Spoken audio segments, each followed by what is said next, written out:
Fractional reserve system इस तरह होता है जो दुनिया भर में इस वक्त राइज है, अमेरिका से लेकर जापान तक, पाकिस्तान में भी। तो उसमें ये होता है कि बैंक को ये लॉ की तरफ से, गवर्नमेंट की तरफ से याद होती है, जैसे पाकिस्तान में तकरीबन ये है याद कि 5% आप रिजर्व रखें अपने। रिजर्व का मतलब जैसे मैंने बैंक में जाके 1 लाख रुपए रखवाए, ठीक है, बैंक को इजाजत ये है कि जी 5% अपने पास रखो या स्टेट बैंक के पास रखो, बाकी 95%। उन्होंने 95% यानी 1 लाख रुपए रखे, 95,000 उन्होंने आपको लोन दे दी।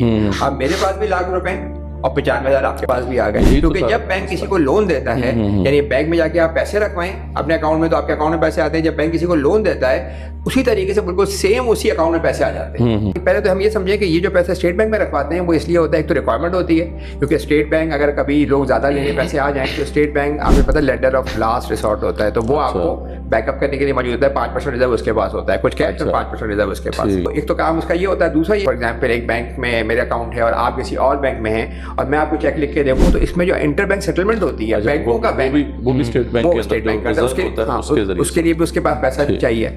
तो उस लिहाज से ये दोनों काम वो कर रहे होते हैं। और पाकिस्तान के अंदर ये जो 95% है उसमें से 70% तकरीबन गवर्नमेंट को लोगों ने लोन दिया हुआ है, यानी बैंकों ने।